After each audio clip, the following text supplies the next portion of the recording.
Oi, gente, boa noite. Voltando aqui agora.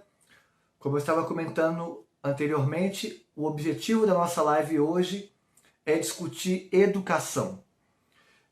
A live de hoje ela faz parte de um processo de formação política da Fundação Leonel Brizola, que é um grupo político a que faço parte. E aí o nosso objetivo, só autorizar aqui o Francisco. Só um minuto para o companheiro Francisco entrar. Pô, meu, um beijo para você. Michele, linda. Nós temos que fazer uma live, hein? Oi, Francisco. Oi, Duda. Tudo jóia, meu bem? Tudo bom, e você? Tá me ouvindo bem? Tô te ouvindo bem, você tá me ouvindo bem? Feito. Ah, que bom, porque eu tava pensando em colocar o microfone. Desculpa a falta de jeito com a tecnologia.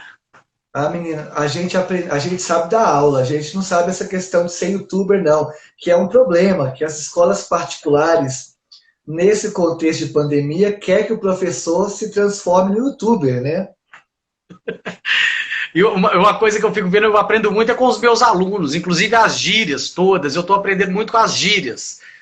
Mas acho que essa situação de pandemia, essa situação, essa tragédia humana, antecipou um debate ou colocou um debate que a gente já precisava de fazer. Acho que a gente, como educador, a gente está ficando um pouco para trás e a gente estava demorando a ocupar esse espaço. Exatamente.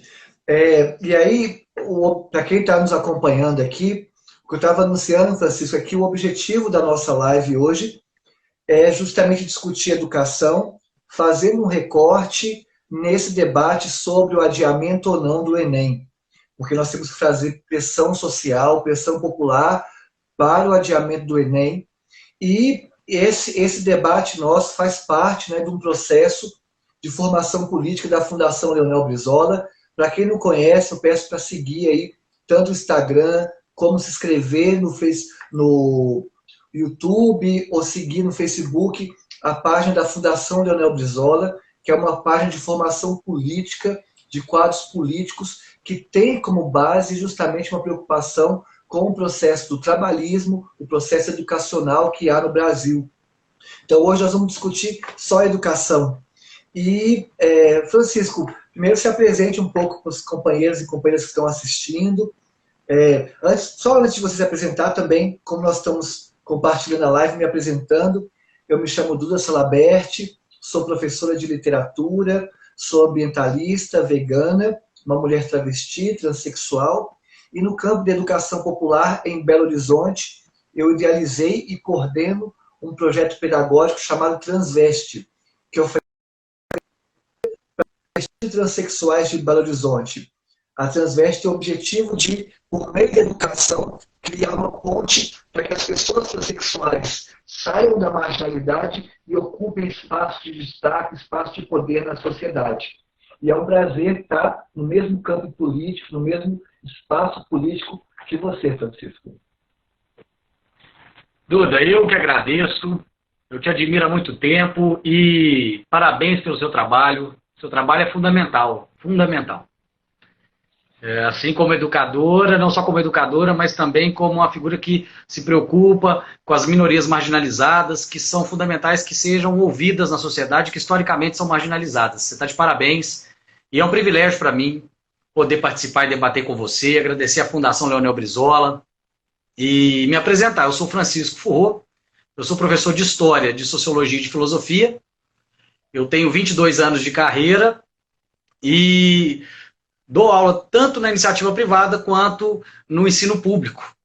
E componho o quadro de professores da Fundação Leonel Brizola e faço esse debate da educação, assim como eu faço também o debate da mobilidade urbana já há bastante tempo.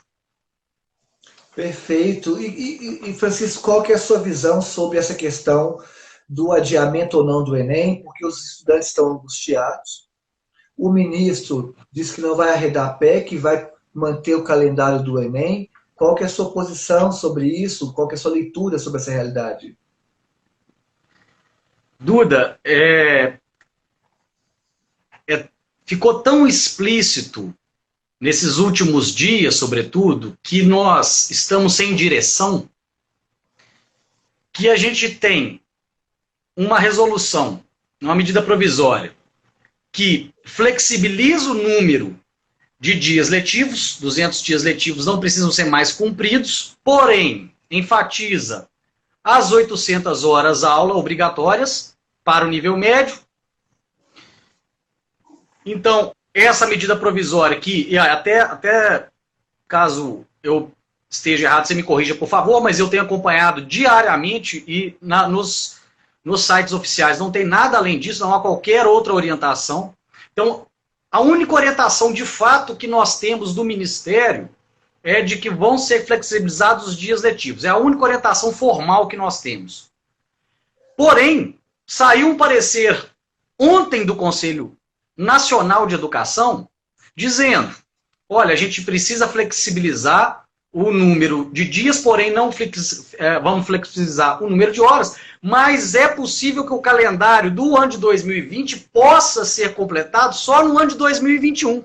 Veja, os órgãos federais, um que coloca um parecer, mais outro que é o órgão, por força da Lei de Diretrizes e Bases e do Plano Nacional de Educação, mas sobretudo da LDB, o órgão que é responsável por orientar a Política Nacional de Educação, ele, por falta de uma direção, de uma liderança, ele tem uma resolução que prevê a flexibilização do número de dias, mas não do número de horas. O Conselho Nacional de Educação sugere que é possível que o calendário seja estendido até o próximo ano, mas o próprio ministro, inclusive, num vídeo, num anúncio muito infeliz, inclusive, insiste, a despeito de várias manifestações da sociedade, de professores, de secretários estaduais de educação, de estudantes, ele insiste em manter para o início de novembro o Enem.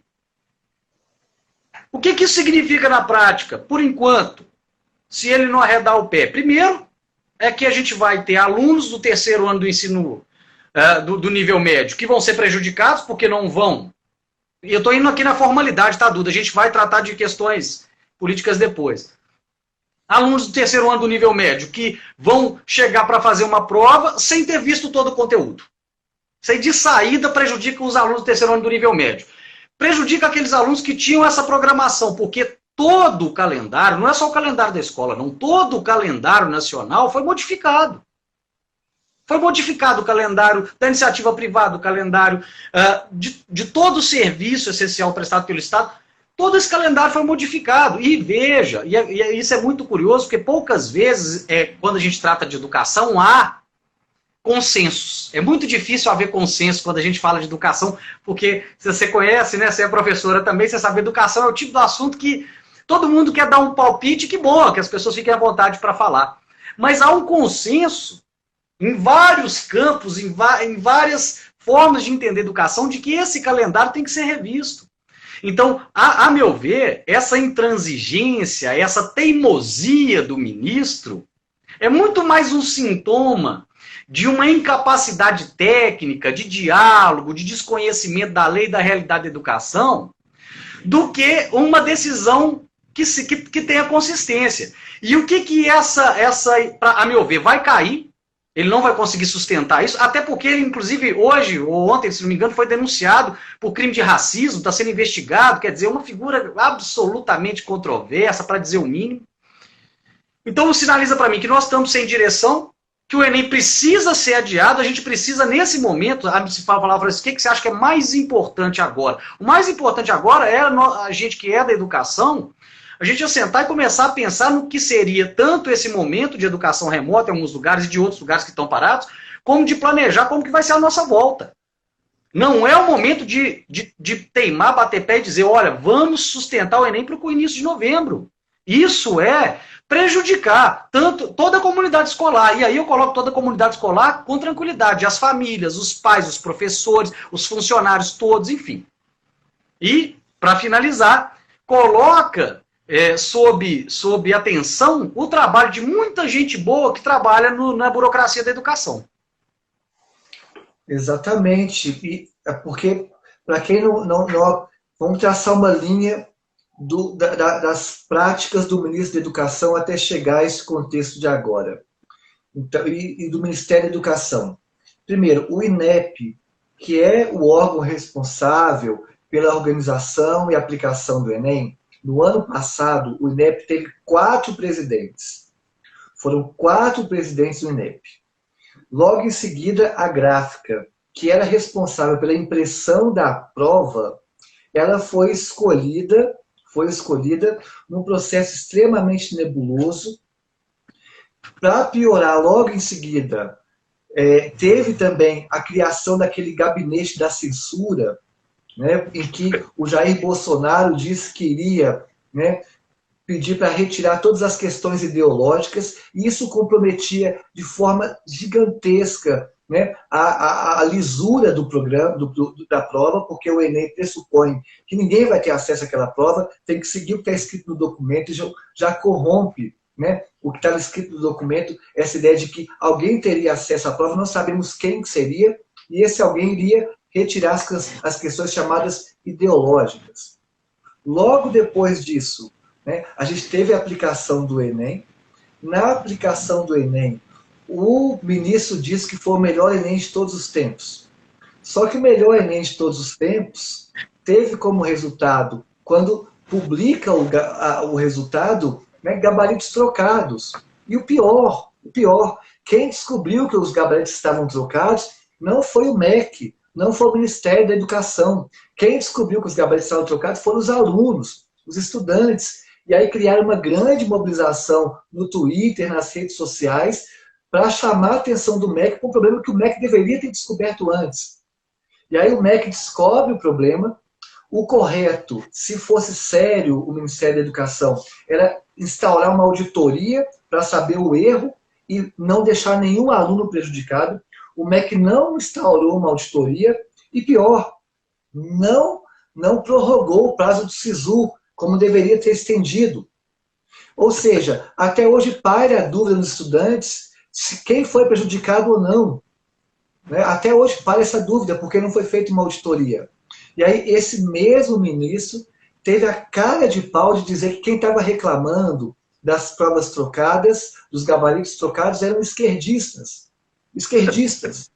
Na verdade, o debate aqui não é um debate ideológico, é um debate técnico. A gente quer, para quem não sabe, o Enem é o segundo maior vestibular do mundo. E o que parece é que esse segundo maior vestibular do mundo está sendo administrado por amadores. E são esses amadores que mantêm esse discurso de que não vai adiar o Enem deste ano, não vai mexer no calendário. E a leitura que eu tenho é de que eu concordo com você, Francisco. Óbvio que o Enem vai ser adiado. Óbvio que judicialmente, se o ministro não quiser, judicialmente vai ser barrado o Enem. Só que o ministro mantém esse discurso de que vai ter Enem de acordo com o cronograma atual, porque ele quer afinar, na minha leitura, o discurso dele com o discurso do Bolsonaro, que é uma forma de pressionar as escolas a voltar às aulas presenciais. E isso é uma postura irresponsável. Né? E mais do que isso também, uma questão óbvia, manter o cronograma do Enem é uma forma de privilegiar os alunos privilegiados, que são os alunos ricos, que têm acesso a aulas virtuais. A maioria do Brasil, o Enem é um exame nacional. Se a gente pegar os números sobre acesso à internet no Brasil, há um abismo social, há um abismo. Então, quem vai fazer o Enem e ir bem no Enem são os alunos privilegiados que tiveram aulas online em grandes escolas. É isso que o ministro quer? Que o exame nacional seja um exame para ampliar desigualdades? É esse o objetivo da prova, ampliar desigualdades por meio do exame? Se fosse para ser assim, que mantivesse os antigos vestibulares, que já eram ferramentas que escancaravam as desigualdades sociais. Né? E o Enem, só para terminar a minha contribuição, nos últimos anos, o Enem está sendo uma prova cada vez mais conteudista. E como o Enem é uma prova cada vez mais conteudista, então o aluno que vai bem no Enem vai ser o aluno que já tem uma formação mais sólida em colégios privilegiados. E aí o ministro da Educação, ao não querer adiar o Enem, vai fazer com que o próprio exame nacional seja uma marca da exclusão histórica que há no país, né? Concordo plenamente, Duda. E pegando o gancho que você colocou, e pensando agora como educador e como historiador, e a gente a gente poder fazer esse debate, você está certíssima. É uma estratégia política, é uma estratégia ideológica, é um alinhamento de Estado, de política de governo, de política de poder. Infelizmente, para ficar alinhado ao discurso do presidente, é necessário não reconhecer a gravidade da pandemia.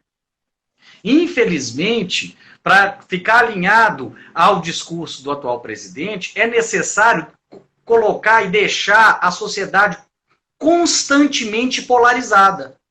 Quem não está comigo, e aí ele traz uma pecha historicamente colocada e associada aos regimes neofascistas e fascistas no mundo, que é o fantasma do comunismo, do esquerdismo. Então, quem não está comigo, quem não está conosco, é um esquerdista.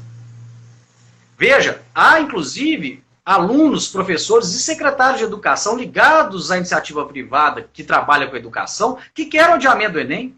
É por isso que quando eu falei, curiosamente, há um consenso pelo adiamento, e ainda assim ele insiste para ficar alinhado a um discurso que polariza, que nos afasta. E veja, nos afasta na educação, porque isso é uma estratégia que já vem de pelo menos 15 anos, porque o Escola Sem Partido começa em 2004. É necessário, inclusive, colocar os professores numa posição de inimigos dos alunos.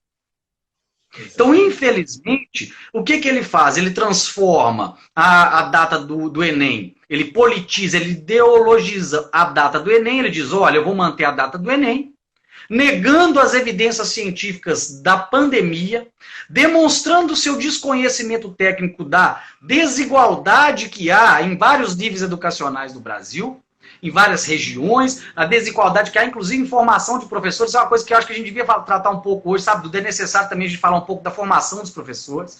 E ele transforma essa pauta num cavalo de batalha, ou no bode na sala, para desviar o debate de outras pautas tão essenciais quanto, ou nesse momento mais importantes, e polarizar a sociedade, afastar as pessoas, separar as pessoas, transformar as pessoas em times, colocar pechas nas pessoas. Eles colocam pechas nas pessoas. Quem não está comigo está contra mim. Então, infelizmente, ele segue uma dinâmica que vem do seu comandante e ele transforma a educação também nesse cavalo de batalha. Lembrando que o tempo todo há, por parte desse atual governo, uma discussão no campo educacional, que não é uma discussão em cima de parâmetros técnicos, é uma discussão em cima de parâmetros ideológicos, em cima de parâmetros que dividem a sociedade, que não reconhecem as diferenças, as alteridades, as outras pessoas, as outras orientações. Então, infelizmente, o que a gente vê, mas por outro lado, e aí eu vou tentar olhar com um pouco de otimismo, sabe, Duda? Essa incapacidade técnica, ela foi muito exposta, e essa polarização proposital, ela está muito exposta por causa da pandemia. Está evidente que a gente está num Manaus sem timoneiro, sem quem dê a direção. E os técnicos, e você bem lembrou, o INEP passou por várias presidências, há uma ciranda nas cadeiras, e justamente o que se falou que não ia fazer é feito, ou não vou negociar cargos, e é justamente o que se faz o tempo todo. Então se retirou, e veja, por exemplo, a Maria Inês Fini, que era a presidente do INEP, que você pode concordar ou não com ela foi demitida por esse governo. E a partir dela a gente tem uma série de outros presidentes e outras presidentes que não conseguem se manter no cargo, e que são rifados ao gosto desse ministro, desse núcleo ideológico desse governo. Ou seja, a educação, que tem que ser uma política de Estado e não uma política de governo, fica na mão, infelizmente, de gente que não tem competência técnica para lidar com o assunto, não tem conhecimento da realidade brasileira e sequer tem boa vontade, muito pelo contrário. Instrumentaliza a pauta, instrumentaliza a educação para atender os seus interesses. Então, exatamente. Ele, como você bem colocou, né, ideologizou a data do cancelamento, da manutenção do calendário do Enem. Né? E é isso, porque a gente tem... ele é uma forma de querer, como você bem pontuou, minimizar a pandemia. Assim como o Bolsonaro disse que era uma gripezinha, o e daí que ele disse ontem, é uma gripezinha, não vai ser o coronavírus que vai cancelar o Enem, que vai adiar, melhor dizendo, o Enem. Então ele está querendo mostrar que é algo muito pequeno, sendo que nós não fazemos a mínima ideia de quando vão voltar as aulas presenciais. A mínima ideia. Pode ser que as aulas presenciais só voltem em outubro, no ano que vem, nos piores dos quadros. Lógico que o melhor dos quadros, o melhor do cenário, o melhor cenário possível, nós voltaríamos a educação, as aulas presenciais em junho. Em junho, no melhor dos cenários. Mas pode ser que volte em setembro, outubro. A gente não sabe como que o Brasil vai estar nesse enfrentamento da pandemia, sobretudo estando sob a égide de um governo irresponsável que convida as pessoas para participar de manifestações públicas perante esse contexto de isolamento social. Né? E eu digo mais, uma coisa que as pessoas estão um pouco discutindo também é que, como a pandemia vai ter um impacto econômico muito grande, a leitura que eu faço não é futurologia, mas o Enem ele custa para os cofres públicos R$500 bilhão. O Enem custa R$500 bilhão. Então, esse próximo Enem, com certeza acontecerá, e vai ser adiado, e adiado não sabemos para que data, possivelmente para o ano que vem, mas a questão é, terão outros Enems? Porque especialistas mostram que, no mínimo, o PIB vai cair 5 pontos. No mínimo, é uma queda do PIB de 5 pontos. Há analistas que mostram uma queda de 7, 8 pontos. Então, é a maior crise econômica da história do Brasil. É a maior crise econômica da história brasileira. Você acha que o Brasil vai ter R$500 bilhão para aplicação de um exame nacional em anos futuros? Possivelmente não. Possivelmente não. A minha leitura, sem ser alarmista, é de que para os próximos anos devem voltar os antigos vestibulares, que é uma pena, né?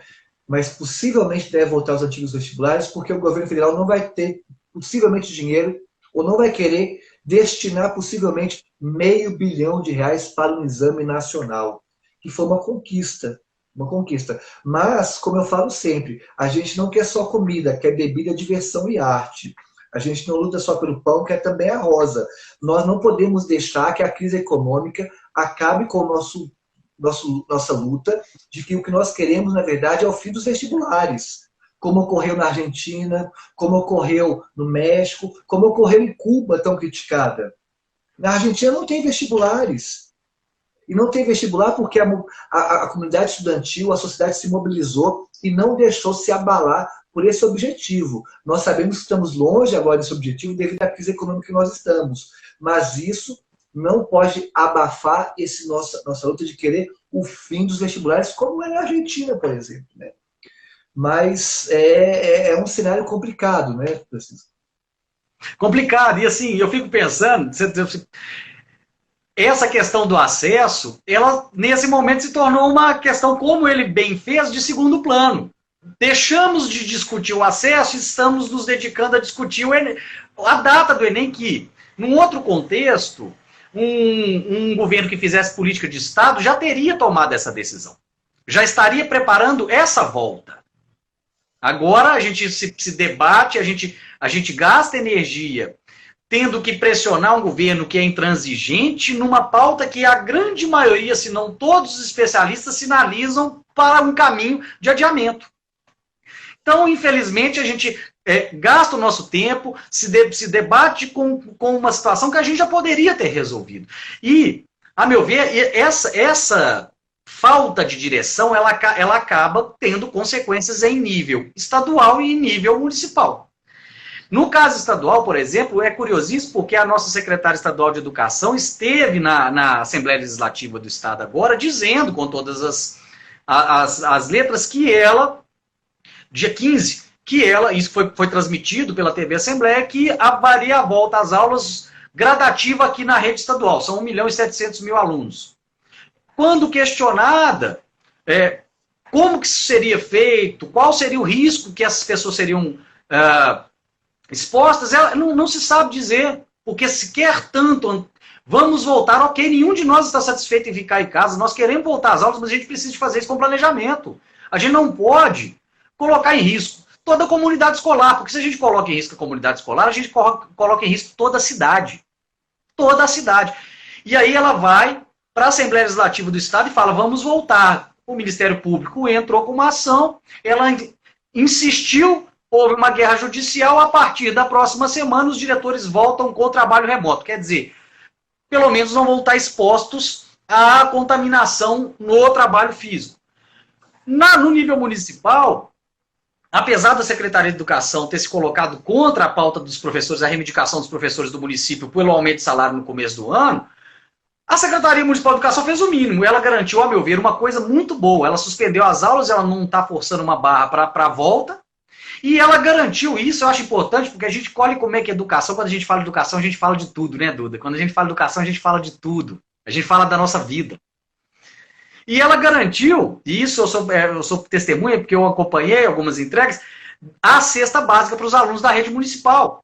Então, nesse momento, a gente tem que se preocupar, a meu ver, com problemas muito mais elementares do que insistir numa data que a gente sabe que ela é inviável de ser cumprida. Você bem colocou, ainda há uma questão econômica. Então, ao Ministério da Educação, ao invés de se dedicar a cuidar dos alunos, por exemplo, dos institutos federais, cujos pais perderam a renda, e veja como que esse discurso da economia ele é um discurso furado. Não há nenhum tipo de política econômica voltada para a educação para sanar ou minimizar o problema da falta de renda, da perda de renda de pais que viviam no mercado informal. Não há. Não há. A educação aqui no município, pelo menos, está oferecendo essa cesta básica para esse aluno carente. Vejam, a distância entre os universos dos nossos alunos é tão grande que, ao mesmo tempo que nós temos alunos que têm condições, inclusive, de estudar no exterior, nós temos alunos que não têm condições de se alimentar. E, infelizmente, aí eu vou tocar de novo na mesma questão. Me parece, a minha avaliação é de que a gente tem, também no governo estadual, gente que não tem condições técnicas de tocar essa situação. Que não consegue oferecer para a sociedade uma resposta que, por força de lei, lembrando a Lei de Diretrizes e Bases, a Secretaria Estadual de Educação, são esses os agentes que têm que nos orientar. São eles que têm que colocar, tanto para a educação privada quanto para a educação pública, qual é o rumo que nós vamos seguir. E, para agravar essa situação, Duda, que é uma situação de instabilidade política, de polarização que esse governo alimenta, a gente está no meio da implantação da Base Nacional Comum Curricular, a BNCC, que tem um país gigantesco como o Brasil, para ser aplicado em diferentes regiões, diferentes universos, com diferentes condições de professores e alunos, com diferentes condições tecnológicas, que agora ficou gritante as diferenças. Para outro agravante, esse ano é o ano que tem que sair um dos relatórios bianuais do Plano Nacional de Educação. Será que vai sair? Eu não vi o Ministério falar desse relatório, que é o relatório de acompanhamento do Plano Nacional de Educação. Estamos órfãos, Duda. Nós vamos ter que nos reunir, debater nós com a comunidade escolar e procurar alternativas da melhor maneira possível. Estamos órfãos e eles estão ideologizando a pauta da educação no extremo, no limite, para nos afastar e impedir o debate central. Então, eu vi aqui o companheiro escrevendo que em Lagoa Santa a prefeitura não está atendendo os estudantes nem sequer com a cesta básica, né? Complicadíssimo, né? O governo do estado tem que intervir numa situação dessa. E isso que você falou, Chico, é reflexo e consequência de uma questão nacional, né? Que não tem como divorciar educação de economia, né? Não tem como separar um do outro. Na verdade, a leitura que eu tenho é de que nós vivemos, eu sempre falo isso, a maior crise do capitalismo desde 1929. Quando o capitalismo entra em crise, o sistema, para manter o lucro de alguns oligopólios, aplica medidas não só fiscais, medidas não só econômicas, mas também medidas educacionais, pedagógicas. E qual medida foi adotada e agora vai se agravar? Foi retirar a educação do colo de pedagogos e professores e colocar a educação no colo do Fundo Monetário Internacional. Então, a educação brasileira, na última década, e agora mais do que nunca, ela está sendo administrada não é por pedagogos, ela está sendo pensada não é por professores, ela está sendo pensada pelo Fundo Monetário Internacional. E o FMI, nós sabemos que tem 3 diretrizes básicas. A primeira, privatização. A segunda, sucatear instituições públicas. Terceiro, desenvolver um subdesenvolvimento, que é o que nós estamos percebendo agora, nos últimos anos na educação no Brasil. Primeiro, privatizações. O Paulo Guedes já anunciou, que a pandemia barrou esse discurso, mas que ele queria abertamente privatizar as universidades públicas, né? Segundo, sucatear as instituições públicas. Nos últimos anos, o que nós vimos foi um enfraquecimento da universidade e um apoio financeiro do governo a centros universitários particulares. A cada esquina que nós passamos aqui tem uma universidade particular e a universidade pública sendo enfraquecida. E aí cortes em pesquisas para cair no número 3, que é desenvolver um subdesenvolvimento. Porque um país só se desenvolve com pesquisa. Um país só se emancipa com pesquisa. E o corte em pesquisa faz com que o Brasil seja uma eterna neocolônia.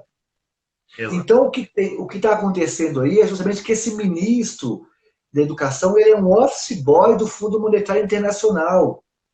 Então, o que ele quer exatamente é ajudar esses grandes oligopólios capitalistas e está pouco preocupado com a educação. A maior prova é que o projeto educacional que tem para ser debatido no Brasil em âmbito federal é o Futurice. O Futurice não é um projeto pedagógico, é um projeto econômico para privilegiar, como eu sempre falo, os privilegiados. É essa a leitura que nós temos, né? E no âmbito federal, você concorda com essa crise do capitalismo e economia? Como você pensa essas questões, Francisco? Concordo, Duda, e todos os indicadores apontam para isso. Todos, inclusive economistas de centro, economistas com outras perspectivas ideológicas, apontam para isso. Nós vamos ter um rearranjo do capitalismo. A gente já estava vivendo esse rearranjo com a precarização do trabalho, sobretudo em atividades que são colocadas como atividades que precisam de pouco preparo, formal, né, de pouca educação formal. Então a gente já estava vendo essa precarização do trabalho. A pandemia veio e vai agravar, vai aprofundar essa crise econômica internacional. E veja, é uma crise econômica dessa vez que envolve todos os países e não há bloco comunista ou não há divisão que vá salvar. Todos vão sentir em alguma instância essa retração econômica. Houve uma retração da atividade econômica. Dentro dessa lógica da retração da atividade econômica, e como você bem disse, como eles estão ali para defender interesses muito colocados, eles usam a pauta econômica para pressionar a sociedade e nos apavorar e nos separar.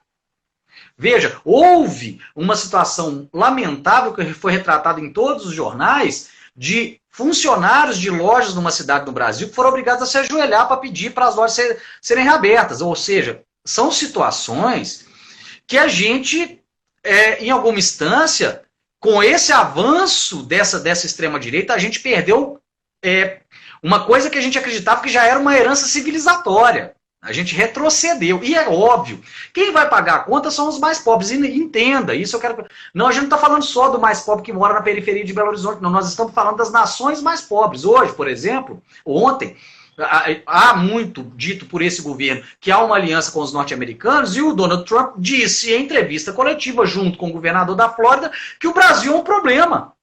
E que, se ele quiser fechar os voos do Brasil para a Flórida, é só ele dizer ao governador da Flórida que ele fecha. Então isso é um sinal claro de que nós não temos uma posição e não vamos ser defendidos pelo centro do sistema, apesar de o centro da pandemia ser o próprio Estados Unidos.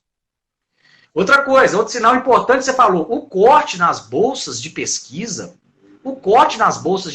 foi criminoso.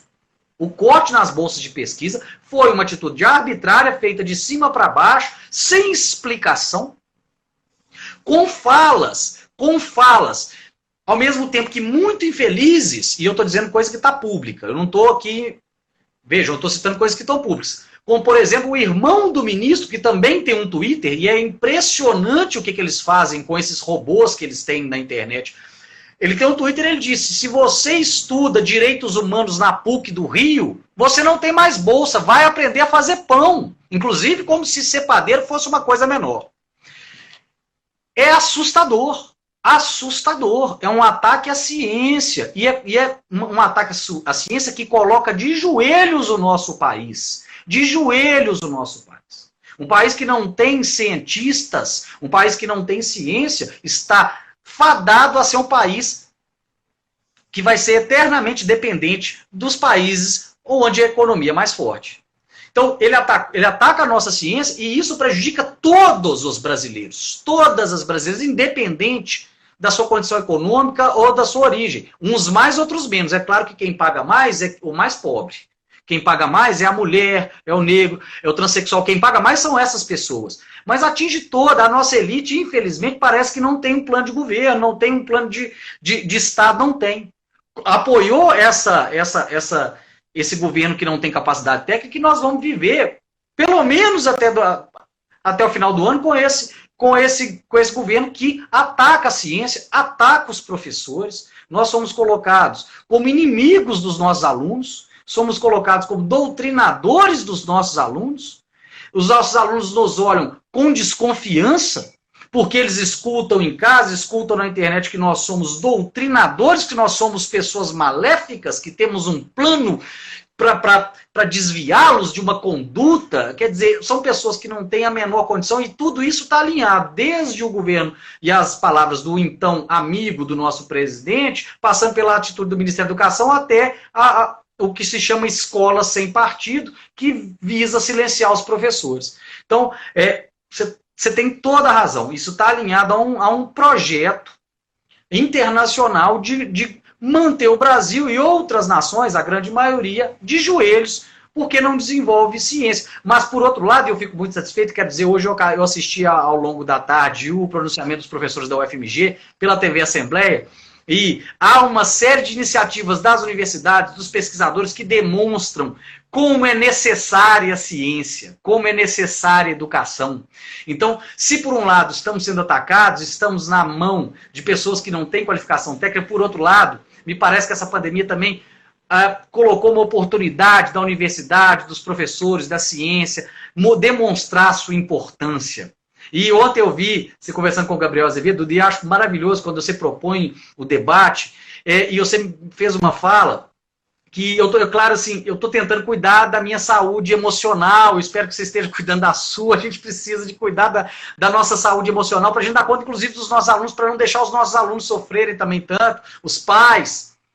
Mas você fez uma fala tão inspiradora ontem, de sempre entender e não deixar o mundo concreto, pragmático, de não deixar com que ele mate ou faça a gente esquecer dos nossos sonhos, né? Então a universidade e a ciência tá colocada a serviço da sociedade, e é da ciência que vai vir os rumos para um caminho de retomada de pós-pandemia, de tratamento dos doentes, de restabelecimento do nosso calendário escolar. E você tem toda a razão. E a volta da condução da política educacional na mão dos professores, dos pedagogos, dos técnicos, de gente que é do ramo. Exatamente. E já que você tocou nesse ponto da importância da pesquisa, somada aos nossos sonhos e utopias, eu acho que crise, né? A gente sabe que crise do grego significa mudança. Então nós estamos num processo de profunda crise, de profunda mudança. O mundo não será mais o mesmo depois da pandemia. E aí nós temos que discutir, então, qual universidade nós queremos. E é papel nosso, do campo progressista, do campo de esquerda, levantar esse debate. Porque hoje, infelizmente, a crítica à universidade, ela é um discurso hegemônico da direita. E cabe nós, da esquerda, disputar a narrativa e disputar qual universidade nós queremos. E aí, se é para debater sonhos, nós fazemos parte, nós estamos aqui na Fundação Leonel Brizola, nós fazemos parte de um partido que teve Darcy Ribeiro.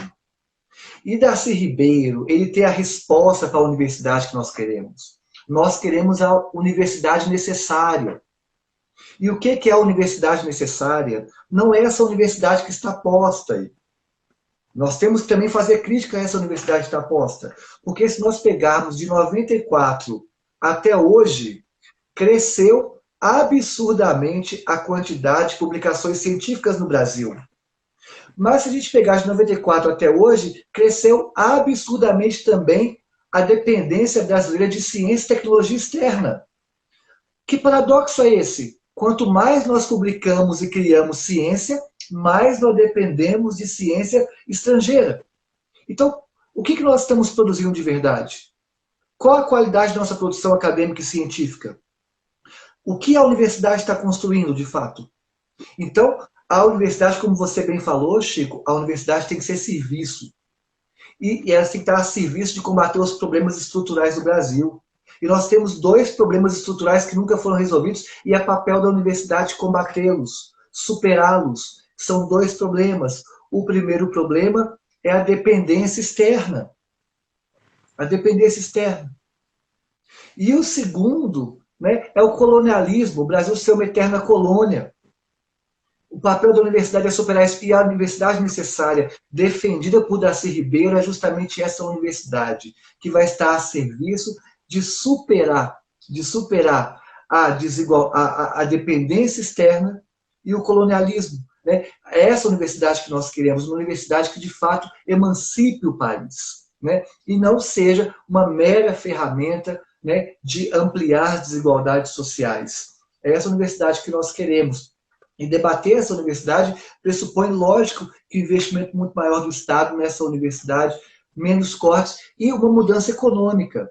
Porque não tem como você mudar a educação sem mudar a economia.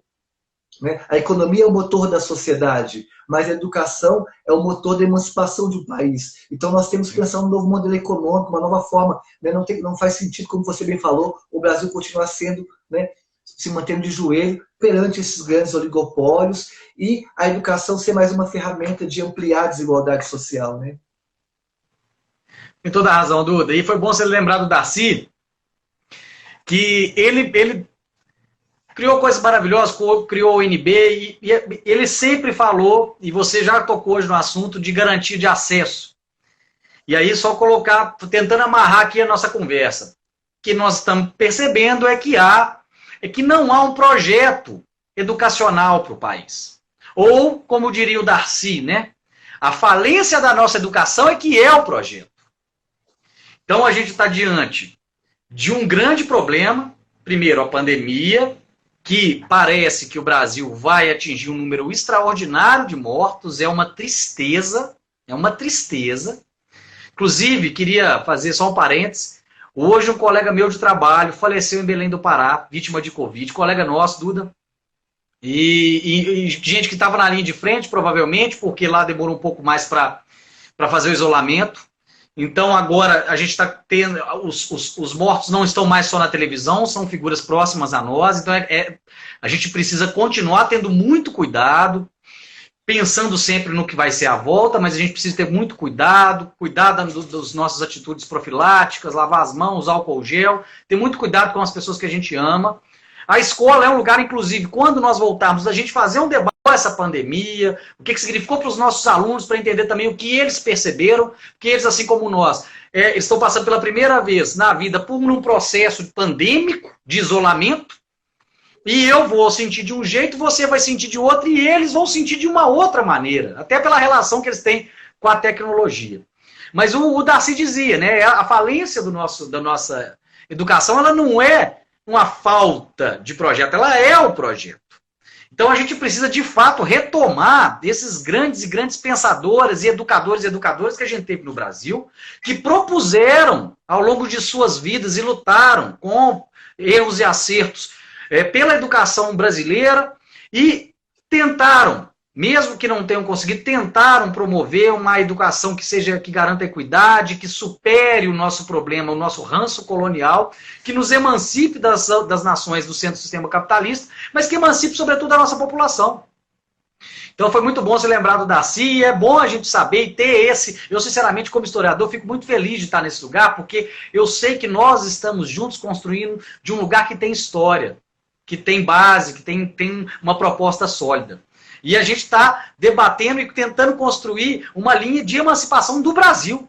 Do Brasil. Não é só nossa, não. É do Brasil de investimento na universidade. E eu concordo com você, Duda. A gente precisa debater qual universidade a gente quer. Precisa debater qual universidade a gente quer. Depois de passar esse surto, essa pandemia, a gente precisa sentar e rever, inclusive, com os nossos professores também. Eu ainda tenho contato com muitos professores meus da universidade, fui muito privilegiado, são na grande maioria pessoas extraordinárias, que têm todo o mérito, mas que a gente precisa também de desengessar a universidade. Eu, sinceramente, eu me formei em 2002.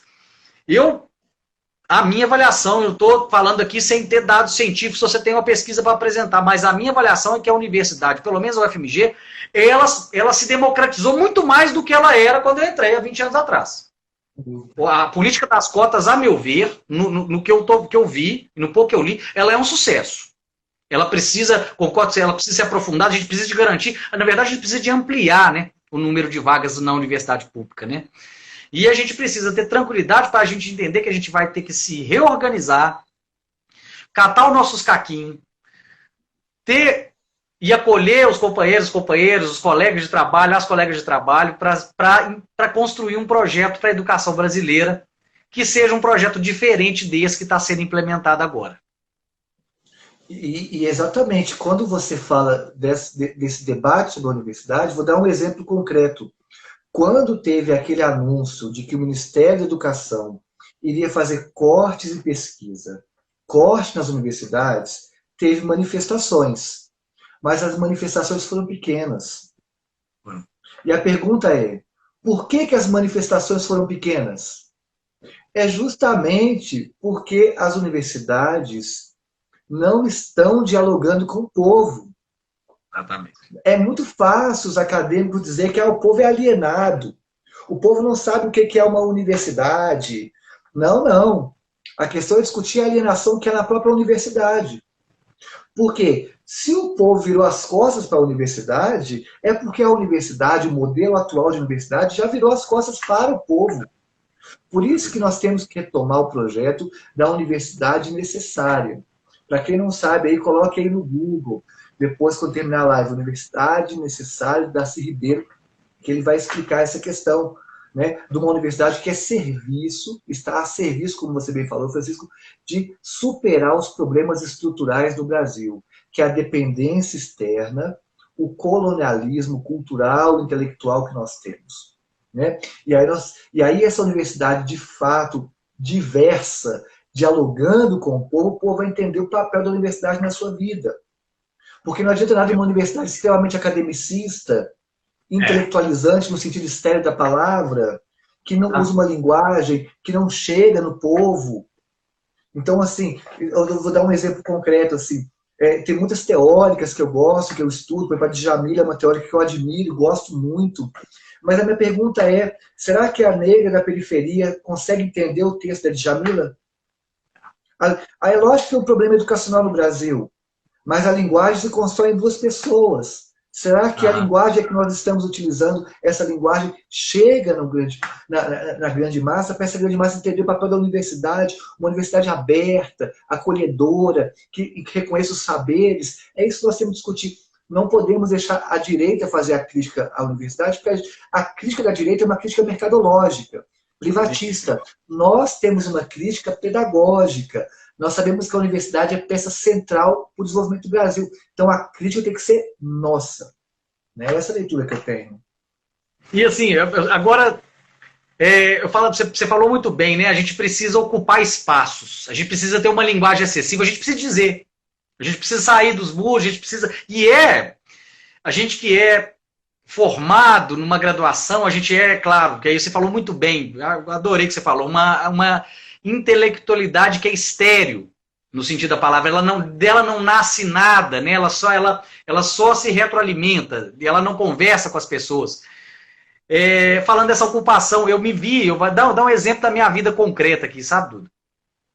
Eu gosto de tecnologia, sabe? Eu não me considero um analfabeto tecnológico, não. Por outro lado, eu tenho uma dificuldade tremenda, assim, que os meus alunos falam assim... Para eles, talvez você viva a mesma coisa. É impressionante o quanto que eles sabem e das redes sociais, e aquela coisa, e eu nessa minha coisa, nessa minha dificuldade, e é caro, né? É caro ter essas coisas, né? Você ter um telefone X, um computador, é caro, esses negócios são caros.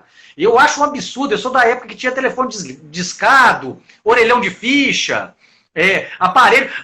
Eu ouvi disco de vinil, eu tinha 11 anos, eu fui ver o primeiro CD na minha vida. CD já é uma mídia que nem usa mais. Então, e aí eu comecei a me enveredar por essas coisas eu preciso falar outra língua.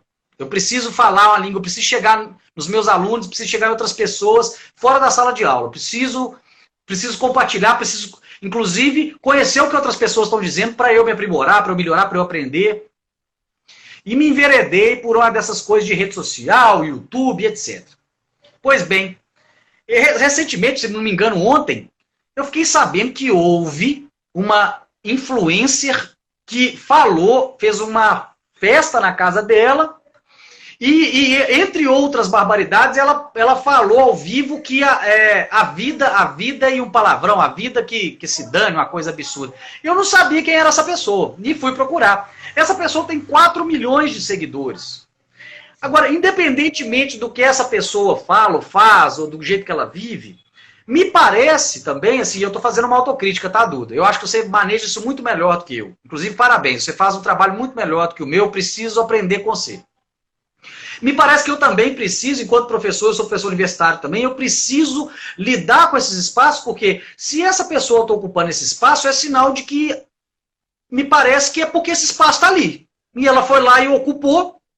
E eu, enquanto professor, que é claro, vou ter vou falar de outros temas, mas que eu acho que é importante também oferecer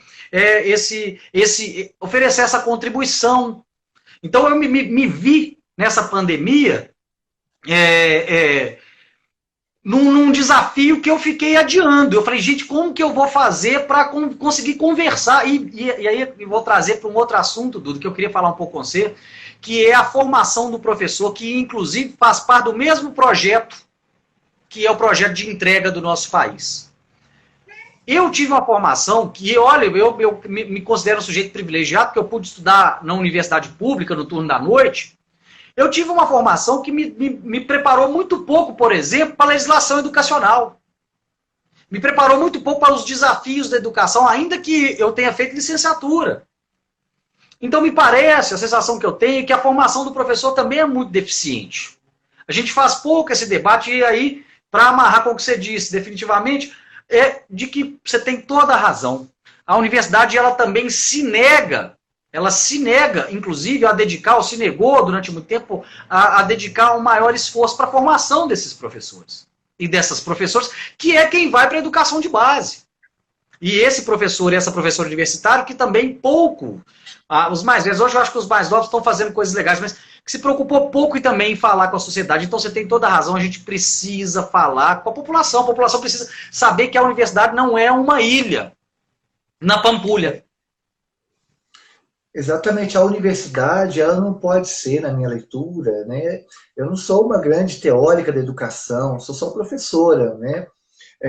Mas a universidade não pode ser uma fábrica de produzir mão de obra. Não é isso. Não é o papel da universidade produzir mão de obra. A universidade que eu sonho é muito maior. A universidade que eu sonho é fundamental, como eu disse, é necessária para combater os problemas estruturais do Brasil. Não, você entender que a universidade é só um processo de formação de criar mão de obra, é muito simplista. E esse que é o problema. Nós pensamos a universidade de forma muito, muito básica. Então a gente luta por cotas, sim, a gente quer cotas, as cotas são importantes para democratizar a universidade, mas a gente quer muito mais. Exato. A gente quer, como você bem comentou, eu comentei, a gente quer o fim do vestibular. A Argentina conseguiu isso. Como os companheiros da Argentina conseguiram isso? Como é que no México conseguiu? Como é que Cuba conseguiu o fim do vestibular? Sabe? Então nós temos que sonhar uma universidade alta. Nós queremos que a universidade seja mais do que construir uma mão de obra qualificada ou subqualificada para o trabalho, né?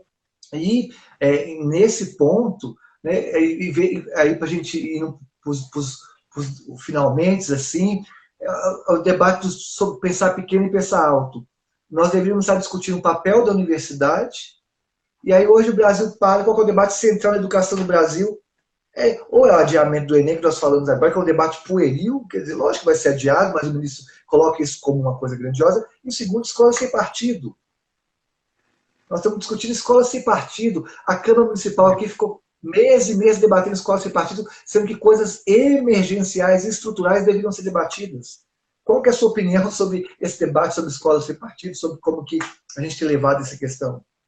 Você tem toda a razão, Duda. Veja, a gente tem hoje, né, há uma rede municipal que precisa ser observada, precisa ser cuidada pelos vereadores da nossa cidade, e eles se dedicam ao debate educacional que eles estão fazendo, que eles chamam de escola sem partido, é um debate educacional que não é, na verdade, um debate educacional, é um debate ideológico, que eles travestem de um debate educacional porque não tem qualquer fundamentação pedagógica, prática, que é uma lei que visa proibir os professores de desenvolver o pensamento crítico dos seus alunos. Basicamente é isso. E faz parte de um projeto maior, que é o projeto que está sendo implementado por esse atual ministro da Educação, por esse atual governo.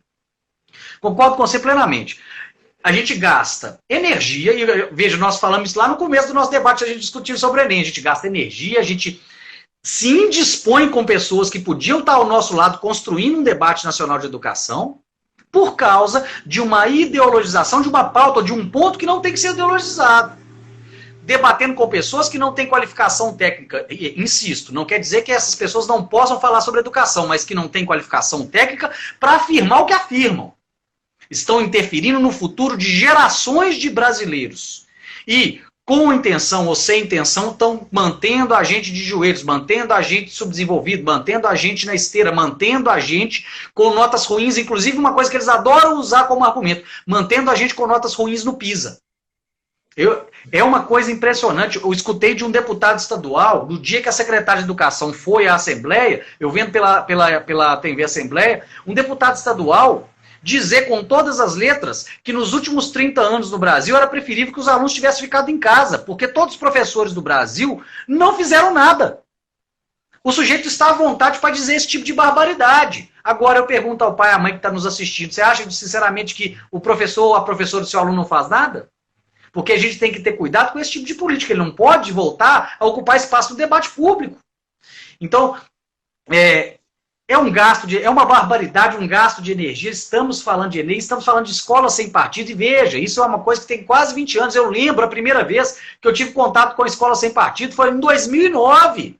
Um colega nosso de trabalho foi cerceado por um pai, que à época era juiz, hoje é falecido, à época era juiz, que afirmou e pressionou a direção da escola dizendo que o professor era comunista, porque um trecho do livro de geografia era comunista. E esse nosso colega foi assediado, mas ele ficou inseguro durante 2 meses no trabalho, porque o livro que ele usava, segundo esse pai, era comunista. Não tinha qualquer lastro na realidade essa afirmação, mas veja o desgaste que nos causa e veja, esse pai não estava sinceramente preocupado com o desempenho do filho ou da filha. Ele estava preocupado era em censurar o professor. Então, a gente tem gastado energia com um debate que não é importante, você tem toda a razão, a gente precisa se debruçar com coisas mais importantes, muito mais importantes. E aí eu vou dar um outro exemplo dessa censura. Eu sou historiador, Duda, de formação, e acredito sinceramente por vocação e porque eu sou um sujeito comprometido com isso, sabe? Porque eu gosto mesmo de ser historiador, gosto mesmo de estudar história. A gente tem décadas, Duda, que a gente tenta regulamentar a nossa profissão, Duda. Isso é o mínimo, Duda.